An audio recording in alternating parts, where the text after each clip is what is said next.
Good afternoon dear students. Dear students, आप सबको पता है कि हम लोग हिंदी लैंग्वेज में चैप्टर 13 पाठ 13 शब्द भंडार पढ़ रहे हैं। राइट, शब्द भंडार के अंतर्गत हमें 5 टॉपिक को पढ़ने हैं, जिसमें हमने 3 टॉपिक पढ़ लिया है। राइट, 1 2 3 यानी पर्यायवाची शब्द, अनेकार्थी शब्द, विलोम शब्द, इन तीनों के बारे में हमने जान लिया है।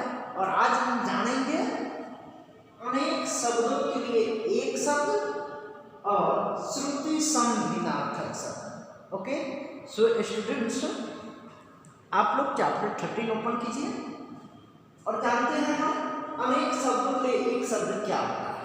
राइट, वैसे तो पता ही है आप लोग को कुछ ना कुछ, फिर भी हम इसे देख लेते हैं एक बार और विस्तार पूर्वक।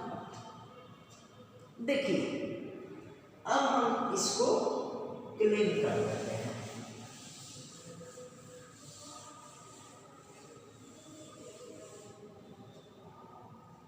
अब इसको हम भरने जाते हैं।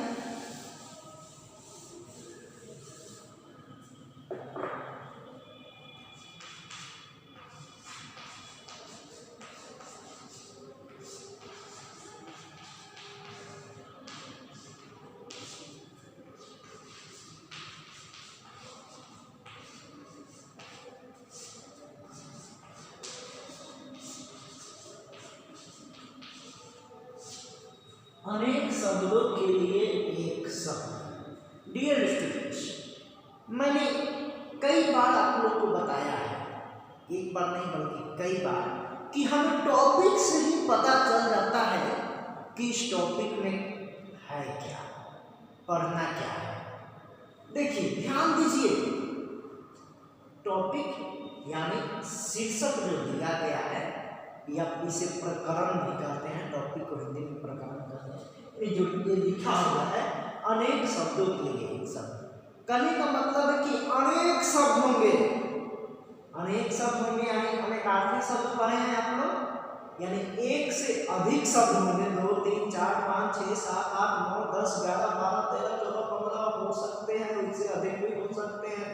और उन सारे शब्दों के लिए हमें मात्र ओनली वन यानी मात्र एक शब्द लिखना है। शब्द पता नहीं है आप लोग को, पिछली कक्षा में हम लोग बहुत पहले पढ़ चुके हैं। अगर मिस भी कर रहे हैं तो हम एक बार याद दिला देते हैं हम लोग को। शुरुआत कहाँ से होती है, हम शुरुआत से ही बताते हैं। शुरुआत होती है वर्ण अक्षर से, जैसे क ख ग घ ग च छ ज झ ञ। देखिए, क नहीं पढ़ा रहे हैं हम, बट तो ये क ख ग घ अंग जो है वर्ण है, अक्षर है, और इसी वर्ण और अक्षर को मिलाकर शब्द बनता है। जैसे हम यहाँ लिखते हैं, देखिएगा यहाँ क ख ग घ अंग, हम इसी इतना ही को लेते हैं। ये क्या हुआ, वर्ण हुआ, है ना, वर्ण हुआ। डियर स्टूडेंट्स, हम वर्ण नहीं पढ़ रहे हैं, हम लोग पढ़ रहे हैं शब्द भंडार के अंतर्गत अनेक शब्दों के लिए एक शब्द। अब बात आई है शब्द की, तो हम वर्ण से यानी शुरू से कर रहे हैं कि शब्द कैसे बनता है, शब्द के बाद वाक्य बनता है। तो ये वर्ण हो गए और इस वर्ण को मिलाकर ही शब्द बनता है। जैसे मान लीजिए ए, ख और ग मिलाएंगे हम, खग एक शब्द होगा कि नहीं, खग एक शब्द हो गया। उसके बाद और कोई शब्द बन रहा है, क ख कोई शब्द नहीं है, ख घ कोई शब्द नहीं है, ग घ ये भी कोई शब्द नहीं है, क ख क ख ये भी कोई शब्द नहीं, ख क ये भी कोई शब्द नहीं है। इनसे एक ही शब्द बना, खग। खग क्या, एक शब्द हो गया। और शब्द लेते हैं, जैसे हो गया फल, राम, घर, स्कूल, यही तो आपका शब्द है। देखिए 1 2 3 4 5, यानी ये एक से अधिक है। एक से अधिक का मतलब ये क्या है, अनेक शब्द है। अनेक शब्द है, इसी अनेक शब्द के लिए हमें एक शब्द लिखना है जो अभी हम पढ़ रहे हैं, राइट। देखिए जरा जानते हैं परिभाषा के बारे में। परिभाषा जानना क्या है, परिभाषा इसे तो पता चल गया ये अनेक शब्दों के लिए एक शब्द। फिर भी देखते हैं यहाँ क्या लिखा है, देखिएगा परिभाषा। भाषा को सुंदर व सजीव बनाने के लिए, भाषा जो हम अभी पढ़ रहे हैं, बोल रहे हैं, भाषा किसे कहते हैं? विचारों यानी अपने मन की बातों के आदान प्रदान को भी भाषा कहते हैं। जैसे हम बोल रहे हैं, आप लोग सुन रहे हैं, समझ रहे हैं, कोई समस्या होगी तो आप हमारे समझ रखिएगा, यही तो भाषा है। हम अपनी बात को आपके सामने रखेंगे, आप अपनी बात को मेरे सामने रखिएगा, यही भाषा है। तो यही दिया है कि भाषा को सुंदर व सजीव बनाने के लिए हम अनेक शब्दों के स्थान पर एक शब्द का प्रयोग करते हैं, राइट। भाषा यानी बोलचाल की भाषा हो या कोई भी भाषा हो, को सुंदर यानी अच्छा लगने के लिए, सुंदर व सजीव बनाने के लिए हम अनेक शब्दों के स्थान पर एक शब्द का प्रयोग करते हैं, जिसे हम अनेक शब्दों के लिए एक शब्द या वाक्यांश करते हैं, राइट। अब कैसे? जैसे उदाहरण के माध्यम से मैं आप लोगों को बता रहा हूँ। जैसे हम यहाँ उदाहरण लेते हैं, यहाँ दिया है, किताब से ही लेते हैं। जैसे कि मान लीजिए आप ही लोग से पहला उदाहरण लेते हैं। शिक्षा ग्रहण करने वाला, शिक्षा ग्रहण करने वाला, ये क्या हुआ? अनेक शब्द हुआ। देखिए कैसे अनेक शब्द हुआ। एक शिक्षा एक शब्द, ग्रहण एक शब्द, करने एक शब्द, वाला एक शब्द, यानी 1 2 3 4, एक से अधिक शब्द है कि नहीं? यानी अनेक शब्द है कि नहीं? यानी 4 शब्द, यानी एक से अधिक हो जाए तो अनेक शब्द हो गया। तो ये क्या हुआ? आपका अनेक शब्द हुआ। और इसी अनेक शब्द के लिए हमें एक शब्द लिखना है तो क्या होगा? वैसे तो पता आप लोग को चल ही गया होगा मेरे बताने के पहले। शिक्षा ग्रहण करने वाला को हम क्या कहते हैं? शिक्षार्थी कहते हैं। शिक्षार्थी कहते हैं, शिक्षार्थी, क्या?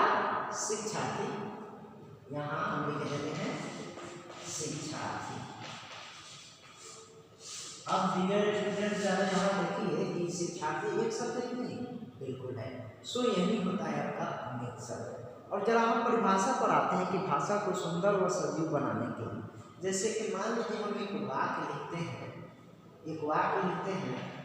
कि राम एक, ये जो राम शब्द है ना, कहते हैं कि भगवान का नाम सुबह शाम लेते रहना चाहिए, है कि नहीं? हम लोगों ने पढ़ा भी है हिंदी साहित्य की किताब में चैप्टर 17 में, कि चाहे दिन हो या रात हो, सुबह हो या शाम हो, हमें हर समय हर क्षण भगवान का नाम लेते रहना चाहिए, है कि नहीं? सो हम तो वैसा करते नहीं है, बट अच्छी बात है कि चलिए पढ़ाई के क्षेत्र में, पढ़ाई के मामले में हम उदाहरण के तौर पर अगर राम का नाम ले लें तो ये अच्छी बात है हम लोगों के लिए, राइट। यानी उदाहरण के बाद राम तो एक भगवान ही है, उदाहरण के तौर पर राम जो शब्द है ये बार बार आता है। राम एक शिक्षा ग्रहण करने वाला है, राम एक शिक्षा ग्रहण करने वाला है। देखिए वाक्य पर ध्यान दीजिए, वाक्य तो बड़ा है ही, उतना अच्छा भी नहीं लग रहा है। अगर हम वही लिखेंगे कि राम एक शिक्षार्थी है, राम एक शिक्षार्थी है, कितना सुंदर, सजीव और अच्छा लगने वाला और छोटा भी लगता है। सो डियर स्टूडेंट्स, यही होता है अनेक शब्दों के लिए एक शब्द। एक और उदाहरण लेते हैं।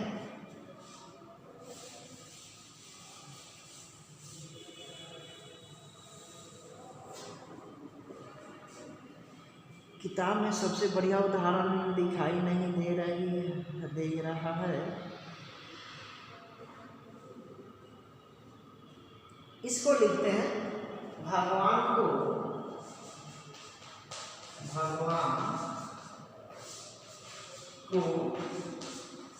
न मानने वाला, भगवान को न मानने वाला। देखिए 1 2 3 4, यानी भगवान एक शब्द को एक शब्द न भी एक शब्द आ जाएगा, शब्द और अक्षर दोनों हो जाएगा, मानने वाला। 1 2 3 4 4 शब्द हैं, यानी ये अनेक शब्द हो गए और इसके लिए हमें एक शब्द लिखना है।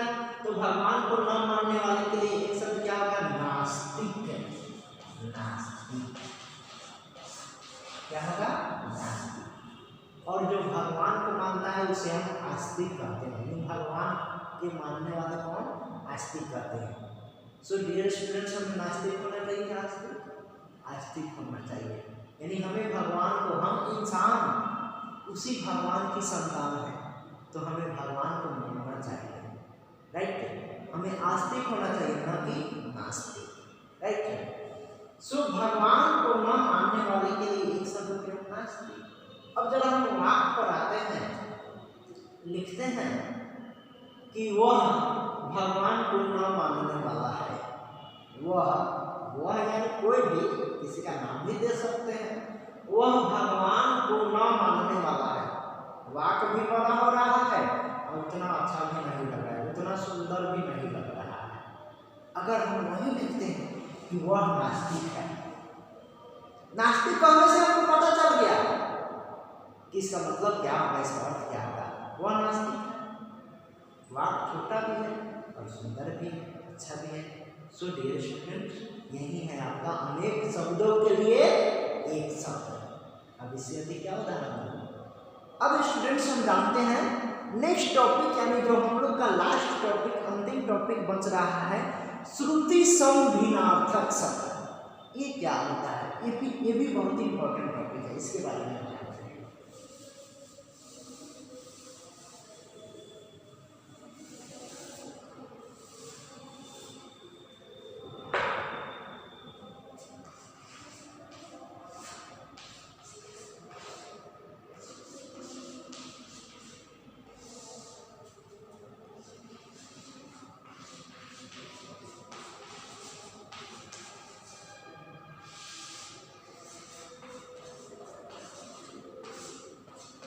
श्रुति संभिन्नार्थक शब्द कहने का मतलब है, यानी हमें टॉपिक से ही पता चल रहा है कि इसके बारे में क्या पढ़ना है। जैसे देखिए, पहले हम इसको तोड़कर, ये जो 1 2 3 शब्द है, यानी श्रुति संभिन्नार्थक शब्द 3 शब्द है, इसको तोड़कर अलग अलग कर रहे हैं। इसका अर्थ आप लोग को बता रहे हैं, तब समझ में आ जाएगा कि इस टॉपिक के अंतर्गत हमें क्या पढ़ना है। जैसे यहाँ लिखा है श्रुति सम, इसमें 2 शब्द हैं, पहला श्रुति और दूसरा सम। देखिएगा, श्रुति का मतलब होता है सुनने में, और सम का मतलब होता है समान। सम का मतलब समान या एक जैसा, लेकिन ये समान नहीं लिखिएगा, स में आकार, म में आकार। ये समान का मतलब होता है चीज या वस्तु, इंग्लिश में फ्रूट्स या थिंग्स बोलते हैं। तो हमें इस सम का मतलब सम यानी बराबर या समान या एक जैसा, ये वाला समान, ये नहीं। ओके। और भिन्नार्थक में भी देखिए 2 शब्द हैं। यहाँ देखिए, पहला है भिन्न। भिन्न का मतलब होता है अलग अलग, अलग अलग या अलग अलग। और ये हो गया आपका अर्थक। अर्थक देखिए, यहाँ ये न करना, यानी न में क्या है आपका, संधि से पढ़े होंगे आप लोग कहीं। न में अ है, सो अ और एक आ, आकार की मात्रा है आ, और आ मिलकर आपका बनता है आ, यानी आकार की मात्रा। सो यानी आपका क्या है, ये अ आ जाएगा, ये अ आ जाएगा, यानी अर्थक, न कि आ आएगा, अ आएगा अर्थक। अर्थक का मतलब मैंने बताया पहले भी, अर्थ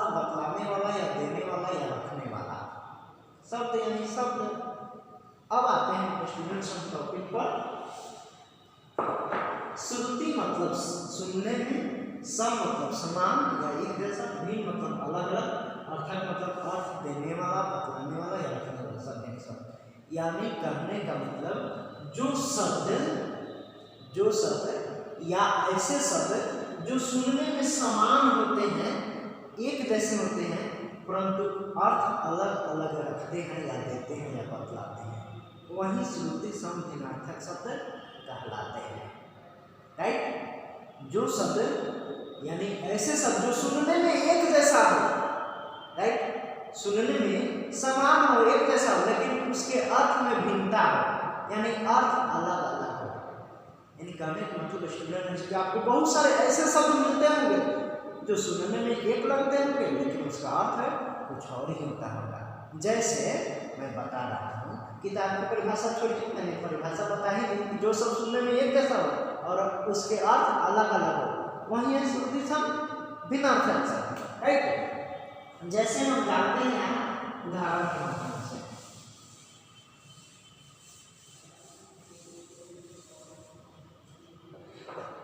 उदाहरण यहाँ लेते हैं। पहला उदाहरण है अंश।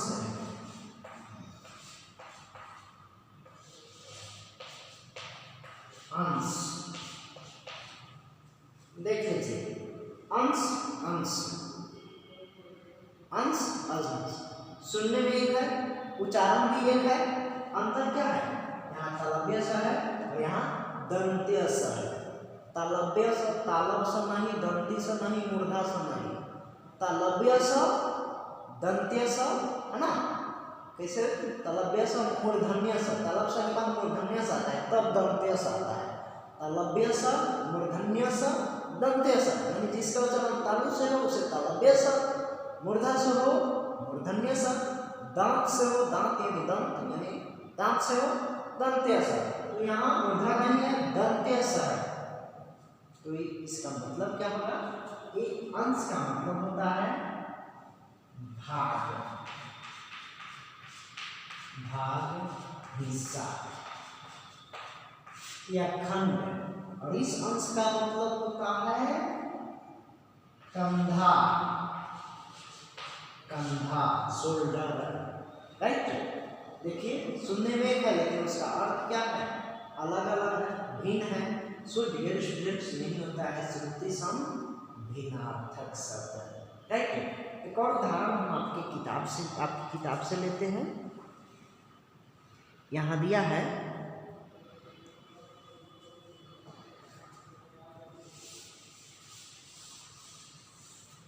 ये शब्द भी आप लोग को बहुत मिलता होगा, आदि। आदि अरे हो गया आदि। राइट, देखिए आदि आदि सुनने में एक जैसा है, उच्चारण में भी एक जैसा है। अंतर क्या है? यहाँ हर्ष ई की मात्रा है और यहाँ दीर्घ ई की मात्रा है। हर्ष ई दीर्घ ई। डियर स्टूडेंट्स, एक काम की बात बता रहा हूँ, देखिएगा, हर्ष ई दीर्घ ई, इसकी मात्रा और इसकी मात्रा ए। हर्ष ई दीर्घ ई। भूल कर भी ना कहिएगा छोटी बड़ी। हम अक्सर देखते हैं लोगों को छोटी बड़ी उच्चारण करते हुए, छोटे छोटे बच्चों को भी लोग सिखाते हैं छोटी बड़ी, इसको छोटा और इसको बड़ा। सो सरासर गलत है। लोग छोटे छोटे बच्चे को याद दिलाने के लिए, अपनी सहूलियत के लिए, या ये भी कह सकते हैं उनको पता नहीं हो, लोग इसे छोटी बड़ी, छोटा बड़ा कहते हैं। लेकिन सही उच्चारण जो है, प्रोनाउंसिएशन जो है, हर्ष ई दीर्घ ई। दीर्घ का मतलब बड़ा, इसीलिए उसको लोग बड़ा बड़ी कहते हैं। राइट, और हर्ष का मतलब छोटा या छोटी, इसीलिए इसे छोटी कहते हैं। हर्ष उ दीर्घ उ। हर्ष का मतलब छोटा या छोटी, दीर्घ का मतलब बड़ा या बड़ी, इसीलिए शायद लोग इसे छोटा और बड़ा कहते हैं, लेकिन वो गलत है। सही उच्चारण क्या है? आप लोग भी आज के बाद से अगर हर्ष दीर्घ बोल, सॉरी, अगर आप लोग भी इसे छोटी बड़ी छोटा बड़ा करते हैं तो आज से उसको बंद कर दीजिए। ह्रस्व ई और दीर्घ ई, ह्रस्व और दीर्घ। सो स्टूडेंट्स इसमें क्या है, हम आते हैं टॉपिक पर। यहाँ क्या ह्रस्व ई की मात्रा है और यहाँ दीर्घ ई की मात्रा है। उच्चारण भी सेम है, एक जैसा उच्चारण है और सुनने में भी एक ही जैसा है, बट इसके अर्थ में अंतर है, भिन्नता है। यानी इस आदि का मतलब होता है इत्यादि, इत्यादि या आरंभ, आरंभ, प्रारंभ। एग्जाम्पल में आप लोग लिखते होंगे ईटीसी या हिंदी में लिखते होंगे आदि इत्यादि। और इस आदि का मतलब होता है अदरक, अदरक, अदरक वाली चाय, गरम गरम चाय, इस ठंडी में अदरक वाली चाय, वाह कितनी अच्छी लगेगी। अदरक और आपकी किताब में दिया है अब क्या दिया है, अभ्यस्त भी दिया है, अभ्यस्त। सो माय डियर स्टूडेंट्स, यही है सुकृतिसम भिन्नार्थक शब्द। उम्मीद है आपको यह टॉपिक समझ में भी आ रहा होगा और अच्छा भी लग रहा होगा। एक और उदाहरण हम लेते हैं स्टूडेंट्स, देखिएगा यहाँ, ये भी मतलब एक काम की चीज़ में बताऊंगा आप लोग को, शायद आप लोगों को अभी तक पता नहीं होगा, है ना। ये जबरदस्त उदाहरण है, देखिएगा यहाँ।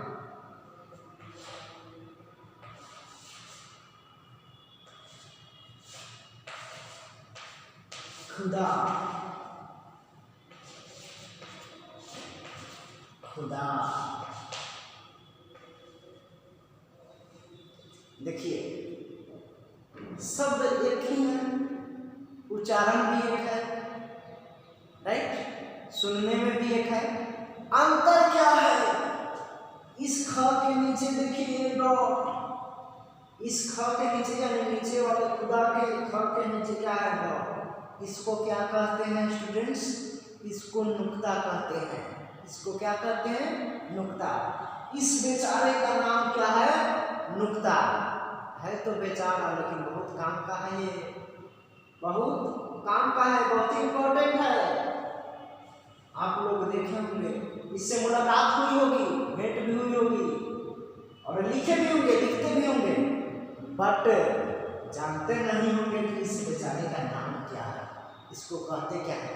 जाने तो अच्छी बात है, जाने तो अच्छी बात है कि नहीं, बट नहीं जान रहे तो समझिए। देखिए अंतर इसमें इसी का है। आप लोगों ने सुना होगा या सुनते भी होंगे कि नुक्ता के हेड से खुदा जुदा हो जाता है। अगर नहीं सुने होंगे तब आस पास में अपने दादा दादी से पूछेगा, उनको पता होगा कि नुक्ता के हेड से खुदा जुदा हो जाता है। अब खुदा कैसे जुदा होता है मैं बता रहा हूँ स्टूडेंट्स, ध्यान दीजिएगा। इस खुदा का मतलब होता है खुदा हुआ, खुदा का मतलब खुदा हुआ या खुदा गया। जैसे गड्ढा वगैरह लोग नहीं खोद देते हैं, वही खुदा मतलब खुदा हुआ। और इस नुक्ते वाले खुदा का मतलब होता है भगवान, भगवान, ईश्वर। और इंग्लिश में जाइएगा तो गॉड, GOD, गॉड। आई बात समझ में? अब मैं आता हूँ वहाँ, आप लोग के पास अभी नहीं आऊँगा, आप लोग आएंगे मेरे पास, समय बाहर आएंगे, कहने का मतलब स्कूल अब खुलेगा तो आप लोग आएंगे, उम्मीद है जल्द स्कूल खुले। अब खुदा कैसे जुदा होता है मैं बता रहा हूँ। अगर हम इस नुक्ते को यहाँ से हटा दें, मिटा दें, तो खुदा जुदा हो गया कि नहीं। यानी कहने का मतलब अब तो यह खुदा बन गया, यानी नुक्ता हट गया तो यह खुदा हो गया। और इस खुदे का मतलब क्या हो गया, खुदा, न कि भगवान ईश्वर को, राइट। और वहीं यहाँ नुक्ता आ गया तो क्या हो गया, खुदा यानी गॉड, भगवान, ईश्वर। यही होता है स्टूडेंट्स नुक्ता। अब मैं एक और इम्पोर्टेंट बात आप लोग को बता रहा हूँ कि इस नुक्ते का प्रयोग कहाँ कहाँ होता है, याद रखिएगा, काम की चीजें। इसको मैं मिटा दूँ, देखिएगा। अभी शुरू में मैंने कखा कखा पढ़ाया है आप लोगों को, और मैं भी पढ़ा हूँ क,